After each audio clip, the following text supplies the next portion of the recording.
worst thing someone can say about you is like, I'm sorry, you're poor. Like, that's not a comeback. Hey y'all, I'm Kaya Smell. If you're new here, welcome to my commentary lifestyle review, whatever I think of channel. Today I'm talking about Do Revenge. It's a new Netflix movie. I love what Netflix is doing in the young adult, new adult space. Like, it's literally my crack. And I try to stay on theme. So this one's about a high school, like a preparatory fancy school. So we got our lovely little headband here and a white basic button down. But I don't know, puts me in the mood, But enough about all that. Let's get into this video. Do Revenge stars Camila Mendes of Riverdale fame. One thing I love is that all the Riverdale people have just gone on to other things. Like, they really knew that this is a crap thing to do, but like it's gonna skyrocket our careers. Yeah, it does. Do Revenge tells the story of two girls who had a posh private high school who are in their senior year. Both of them are vengeful. They both have two people in their lives that they have wronged them and they want to go after. Plus, anyone should know, you never go after the person that is your number one enemy. You should find someone else to do it, because that way there's no one to map back. Not saying I've heard anything like that, but that's how you should do it. And that's the premise of the film. The movie opens up and we're introduced to Drea, who was the popular queen bee of the high school. Interesting thing about her is that she's a junior and everyone's like shook that this girl's not like a senior, but she's like the whole school unlocked. But I feel like that's just how it kind of goes. And there's like this big celebration that her best friend, who is black, I always introduce, like, everyone has a black best friend. I'm always gonna point out someone's a black best friend. I don't care if someone's like, yeah, but like race, it matters. Okay, it matters to me as a black female, so you're gonna hear me when I say it. Her black best friend, who throws her this party in celebration of her teen Vogue being chosen as like one of the influential teens that exist. And it's cool, it's great, it's a big party. I'm like, these people have money, honey, like money. Cool. But she has like an enemy. There's like this other popular girl who is vengeful against her because she's so popular. And the one thing about Drea that you should know is that she's not rich. She's there on scholarship. Her mom's a nurse. And this is something that people hold against her, that she's not a rich person. And it's just like, okay, yeah, I know that and you know that. But like, when the worst thing someone can say about you is like, I'm sorry, you're poor. Like, that's not a comeback. It's literally not a comeback. But movies like this always make a comeback. You shop at Goodwill. Okay, it's good for the environment, fashionable. Like, just check yourself. So that's like our main setting up the scene, is that Drea doesn't naturally fit in with the people that she's around, but she's worked hard to create a space for herself as a Hispanic woman. I really do like that they do bring up the fact that Camila is Hispanic in it. Even Riverdale, it was always a thing, but I don't know. It's just like it's just good to have that as part of your character dynamic in something like this. It's not crucial to the storyline, but it's nice for us POCs to know, you know? She has this boyfriend, white, popular boy, who is from something, and I cannot for the life of me figure it out. I'll probably figure it out way past in this review. I'll tell you at the end probably. Summer apart, like they're in high school, they're gonna be away for each other from the summer, and like, oh my gosh, 3 months is so long. And it's like, when you're an adult, like I'm 26, and it's just like, it's not. 3 months goes by like a snap, but in their world, it's quick. So somehow little boyfriend convinces Drea that she should send him a video so he can remember her by while she's away. No, sweetie, no. We do not do that. Hopefully you all know there's lots of dangers that come around with that, especially if you're in high school or college, where you just got people lurking, enemies, someone to prove. It's just not the thing. But she's 17, she's a junior, we forgive her, even though Camila Mendes is, I think, my age. But you know what? It's a whole nother video to talk about how, when are we gonna stop using adults and teenagers, you know? When do you age out? Alas, I digress. But I'm sure you can expect what happens. Somehow, the video links and it gets out to everyone. And they're like, wow, Drea's sex tape. Wow, look how far the queen bee has fallen. The thing about being up top is everyone's waiting for you to fall, like constantly.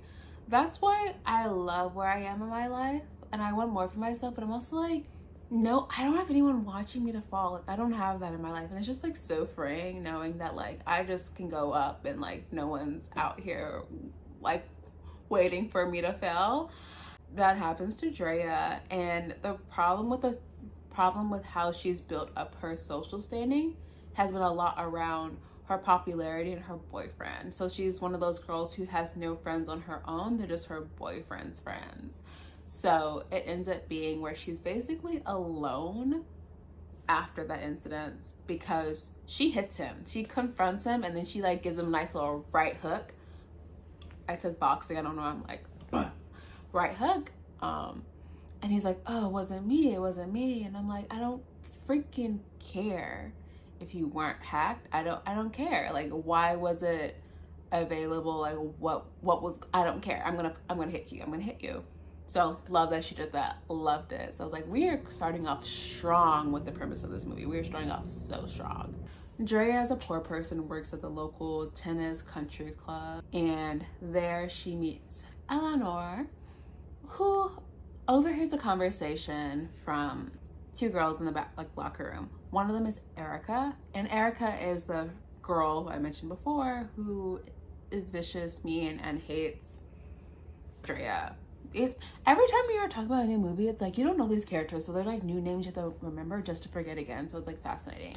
But Eleanor goes up to Drea and's like, hey, I overheard a conversation from Erica. She's the one who totally sent your video around. And she's like, what? Why are you telling me this? Who are you? And she's like, oh, I just heard it. I'm actually gonna be going to the same preparatory school as you next semester. And Drea's like, okay. Because Drea is still like fully a bitch. Like, I don't want you to appear. Drea is a bitch. Drea is a bitch. Okay, after she has the conversation, you know what she does? She reports two girls and tell them that they are drug addicts and they get kicked out. And it's like, girl, why? Why are you that vicious? Like, you know? But again, this is a vengeful movie. I'm here, I'm prepared, I'm ready. So Eleanor and Drea have no reason to be friends, have no reason to know each other at all. Eleanor ends up going to the school because her parents decide that she needs to go somewhere else to increase her chances to get into an Ivy League school. So she's rich. But we learn that she does have an enemy, which is this girl that was from her old school back when she was younger, who she came out to being as like queer. And this girl made up a full lie about Eleanor holding her down and trying to kiss her. Like, what the F? And Dre's like, oh my gosh, I know her. Like, yeah. She's a lesbian, like, what the F? And Eleanor's like, what, really? And you know, it just be like that sometimes. Like, sometimes when people aren't comfortable with their sexuality, I don't know where she was at her stages, but like they can sometimes be so like, I don't appear anyway, I'm gonna like go double in and ruin someone else's life. It's literally fascinating when people are, like, when that happens. But you know, it's the thing. So we have learned of our two number one enemies now that we are ready to revenge, and we have a lovely little setup, and so that gets us to like our main point. One thing this movie does that I love is they'll do like spring, summer, fall. It so helps me. Like, it literally helps me so much. So a new school semester starts and Drea shows up to her old friend group.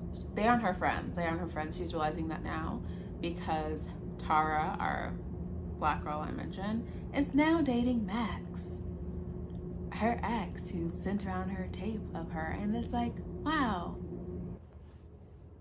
They're really popular. People do fun claps like this, and I'm like, what is this? But I like the energy. It's like, yeah, like, we're clapping for you, but like, do we really care? I already hated Max for not a lot of reasons, but enough reasons. And he's the class president. He makes Drea do this whole thing. It's like, Drea, can you stand up? Fully knowing that everyone at the school knows about this. He's like, yeah, I'm sorry what happens to you. But you know what? You know what I've done as a supportive man?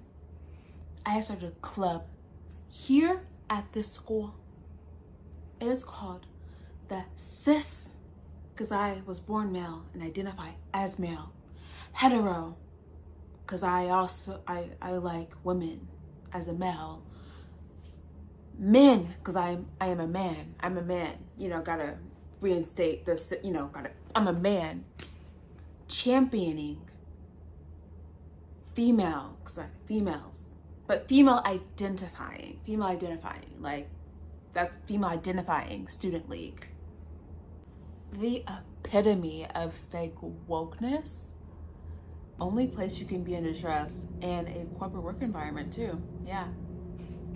And this is where Dre and Eleanor pitch their big plan to do revenge. And that is what Drea says. And Eleanor's like, that's not correct grammar. You know what? But like, it's enough grammar.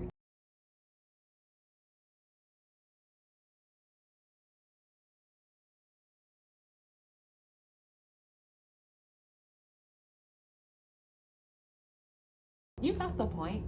To my best friend who knows who you are, who will watch these videos, if you get the point of my grammar, you get the point of it, okay? It's fine. It is fine. If you get what I'm saying, it's okay. It doesn't matter if I use like improper grammar. It's conversational. It's conversational. All right, so now we're getting to the plan. So our girl Drea, of course, she out here with multiple plans. She got ideas. She's like, all right, so our biggest challenge is going to be getting the guy Max. And our girl Eleanor was like, wait, why? She's like, all right, here, because we got like a list of 6 things on how to target a female. Her looks, her social standing, like list. But she's like, guys, a little bit more challenging. Easier, but also more challenging. She's like, the first way you capture a guy, super simple. Look hot and mysterious. That's it. So you're getting a makeover, Eleanor. You're getting a makeover. Her makeover, just giving rich bitch. Like, you can't get this kind of snooty, but like, Max is here for it. Max is throwing it down. But Drea's plan to get Carissa, who is Eleanor's enemy, is because she has to do like community service because she punched Max. That's her stage. And of course, Max sees this girl looking hot walking by. He's like, oh, she. Man, it's like, man, you have a girlfriend. Like, just calm down. You're going to college in a year. Just reset. Again, Max is picking it up because men are simple.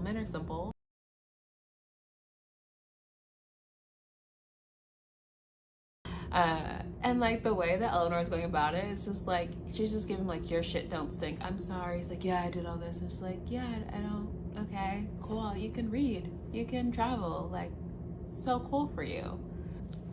Eleanor and Max are having this really deep conversation where she's asking Max what's your deep dark secret, and Max is like, yeah, like I'm not really about all this. This isn't me. If I could be anywhere, I'd be backpack with my camera.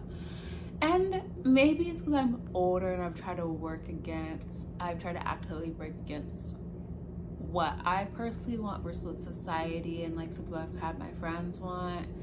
Is like, you don't have to opt into this narrative. Gaining you by throwing it, being the cool kid, you're already cool. No one's gonna think you're suddenly lame if you just didn't throw them. Love Drea. Dre's an evil genius. Like, I wish I was on that level. So I finally break into Carissa's shed, and of course, like I was thinking, and every person was thinking, that need to have a locked shed no one else can access.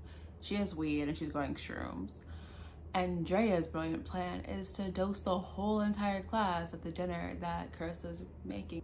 We love it. We love it. We love an evil queen. We love an evil manipulative queen here. We stand. This scene was so much fun. Drea is able to drug the whole entire senior class with shrooms, and like, it's so funny. Everyone's doing a psychedelic thing, and it's just so funny. Also, the whole goal of this is to A, get Carissa in trouble, and B, get Max's phone. Everyone looks amazing. Like, Sarah Michelle Gellar looks amazing in this. Everyone's like dressed up to the nines. This movie was a high budget film. You cannot convince me it wasn't. Carissa, you gotta go. You just can't be growing illegal substances on school property and then drug the class. So I guess that the other part of this goal is like to get Max's phone to download all the conversations we having with all the girls. Drea initially puts like a really strong face saying like, yeah, this will take him down. And it's just like, literally the chemistry between this was so good, so good. And Eleanor's like, it's okay, you can be upset about this. It was a very shitty thing that happened. It's okay to be vulnerable and upset and sad in this moment. And Drea finally lets herself cry, admit that, yeah, it's not okay what he did to me. Is being championed as some big feminist for the fact that he's been so supportive and understanding of the trials and tribulations and trauma that like I'm literally so annoyed at him. I'm so annoyed. Like wring his neck. Like, I know he's a fictional being, but like I just hate him so much. But also it's like a heart of gold, and it's an artist. Like he's so many tropes in one character, and I am here for it. I love it.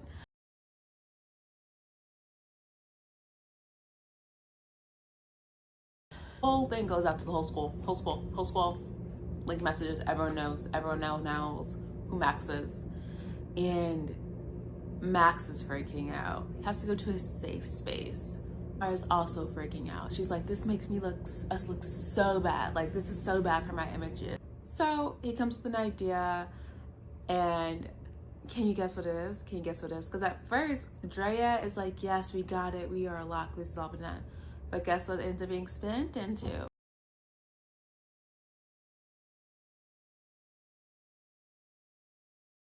Yeah, that's the story. That's the story. And everyone's like, wow, so brave, so progressive. Are you guys still on shrooms? I was literally, are you guys like still stupid? If that was the case, you would tell people. Upset or shocked about it. Every girl's like, oh my gosh, you know what this means? That means that I have a chance with Max. You are all in the sunken space. You are all living in a simulation. So Drea's upset. She's not having it. She's just like, how does he keep winning? And I think it just goes back to her point initially that it's so easy to take a woman down, much harder to take a man down.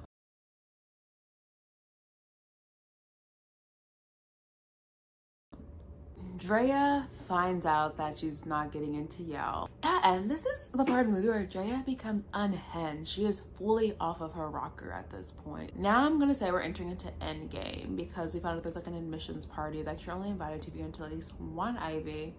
Luckily for our girl Eleanor, she got in two, Brown and Columbia, babes. Like, so proud of you. When Drea is pitching the new plan to Eleanor asks like, so what about Max? And Drea says, we're gonna kill him. And it's like, this is the second time this girl has made a joke about killing this man. I'm convinced Max will be dead by the end of this film. I'm convinced. Things have gotten a little tense in the friendship of Max and Eleanor because of how Drea and Eleanor, because of how obsessive Drea's got it. Eleanor makes a simple request. She's like, hey, can we hang out tomorrow? It's my birthday, let's do something. Drea completely forgets, and Drea's like, okay, but like, why does that matter? Okay, like, I forgot, so what? And Eleanor's like, you know what? We spent the past year together, and I thought we were friends. Like, I thought we were really close friends. Like, Drea was just like, yeah, I forgot. Okay. And even Max's sister's like, girl, like, you've met my brother. Of course he did it. Drea's car's not starting one morning. Or one night she's picking him off for work, and she calls like the auto place, and they're like, oh yeah, like last time what happened was someone removed your spark plug, probably just messing with you. And the last time this happened was Eleanor had to give her a drive home. It's like, oh. As a result, Drea ends up going to a rehab clinic that has this girl, Erica, who she allegedly kicked out at the beginning of the movie. And this girl is Sophie Turner. I did not realize it. I guess she had like it was like she was like there for 30 seconds in the beginning of the film, so I guess I didn't remember. She also has a red hair now, Stanford. So it just ruined her life. It's literally ruined her life, that claim that happened to her. For a girl who has no money and shops at Goodwill, like, this girl is turning out looks. She should be in jail. She should totally be in jail. She was of color and not rich. She would be in jail. The plot twist is perfection. The sky opens up from hell, there's sounds, and Drea's like, F. That was me who said that, and it clicks. Everything is clicking for her because Eleanor in the car when she picked her up, that day when she was driving her home, after now that we believe that Eleanor removed Drea's spark plugs from her car so she couldn't drive, she's like, yeah, the girl who said that ruined my life. I want to see her whole world burn down to the ground. And it's like, Eleanor's wanted revenge on you this whole time.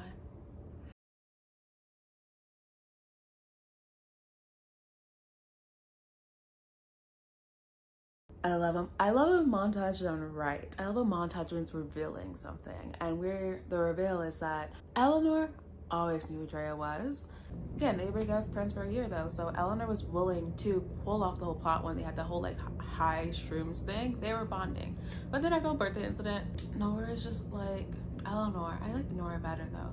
But Eleanor's like, she hasn't changed. She hasn't changed at all. So Eleanor is at Drea's apartment and then she realizes that Drea now is woken up to who Nora actually is. A whole new character all of a sudden. A whole new personality staying. They're both evil. They're both evil, narcissistic people who are psychopaths, like, and sociopaths. Their social manipulation cannot be forgotten. Eleanor has this brilliant plan that Drea is going to go to the admissions party, make everyone do crazy things, and then leak it, and so that everyone goes down, but she also goes down, so no one succeeds in this scenario. I thought I was making this up. I was like, wait a second, is that Eleanor who just hit Drea with the car? Was Eleanor? Why? Because it fits in her master plan to let her old friend go back in her life, and they couldn't just do that without something tragic happening.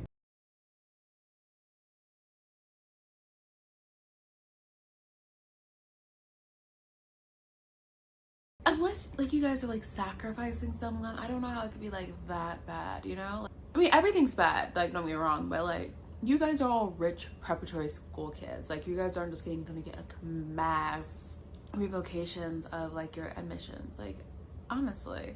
And one of the guys like, let's do some K. But Ella's like, come on girl, come on. Drea's like, hey, do you guys remember that we used to know her back in day camp when we were kids? Cover up her nose so you can see the top of her face because like Nora got a nose job. Drea is overcome with guilt, chases out Eleanor. She's like, you know what, let's have a truce. Like, I've been happy with you, your friends. I thought I was better than them, but I'm not. Eleanor is also like, yeah, this isn't like fun for me. And they realize that they've actually been hurting each other and hurting themselves. But then Max comes around the corner with like a slow cat moment. And I'm like, sir, literally, sir, what are you doing? Why are you doing this? He's like, Eleanor, I thought you had a will there won't be moment, but you're apparently just like lying to me. And he's like, yeah, I'll just let it all go. And he's like, JK, JK, JK. But I'm like, what's your reveal? What's the reveal here? Max completes his villain arc by admitting his crimes to someone because thinking that no one has evidence of it. And I love when people do that because I'm just like, why would you? You'll never catch me out here admitting something. Max admits his thing. Drea is in Christ. She's like, oh, I knew he did it. And Eleanor is like, we got him. Double assurance, baby, because she also has her own recording device. She's like, Drea, if you weren't gonna do it, I was gonna like record things tonight. Whole identity has been, I am feminist, I'm empowerment, I am open and accepting. But you leaked the video and you admitted that this was all your own little mini revenge thing to make her life a living hell. He ends up getting expelled. It's not able to go to Yale. And we're like, yes, thank goodness. And the movie ends with Drea and Eleanor riding off to the sunset, missing their graduation, singing out loud bitch by Meredith Brooks. Because they both are. Neither of them are great people, but they're redeemable. And I think that's what's so key when doing a movie like this. Like, I am all for unlikable female characters. We need more of them, but we also can have our own redeeming characteristics that made us that way. Final thoughts. Love this film. Love it. I think every movie I've done recently has been more so movies I don't like that much, but like no, I really did enjoy senior year. I really did enjoy senior year. I mean, some people didn't, but like, I watch movies to be entertained and to enjoy the experience. I'm not always looking for like an artful masterpiece that will be a big part of the lexicon. I think if we didn't have like such a fast-paced media environment, this would be considered a classic. I fully believe that. Same way that we had like Cruel Intentions, like the Heathers. This movie, I honestly do believe, is that for this generation, like millennial generations and like millennial Gen Z generations. Like, it's so good. Writing's great, acting's great. We have Michelle Gellar, the chemistry between Camila and Maya, great. You know, I looked it up. Maya Hawke, because I didn't watch Stranger Things, so she was in there for a year. She's the daughter of Ethan Hawke and Uma Thurman, so no wonder you're so good at like 24. Stunned I am. And I'm so happy to see Camila outside of Riverdale. She was in something else, but it wasn't like a standout to me. I think this is really going to propel her to be on that like next level of fame. It was just really good. The story was tried and true. Like, I'm trying to think of things I didn't like about the movie. I wish we could see a little bit better about why she was friends with those popular girls. To me, that was like a little bit missing. I get it, but I also like didn't get it that much, like how you got in with them. And I guess Max at the end says like, I'm the one who really uplifted you to the circle. But then Drea also knew Tara from like when she was like 13 from camp. So it's like, you didn't though. Anyway, thank you guys for watching. I'm Kaya Simone. Please give the channel a like and subscribe. Let me know down below if you like this kind of content from me. And what did you think of the movie? Was it cool? Do you think it could be a new classic? Did you hate it? Was it too campy? I think the fashion of this was like super cool, but we'll love to know your thoughts and opinions down below. And I'll see you guys next time. Bye.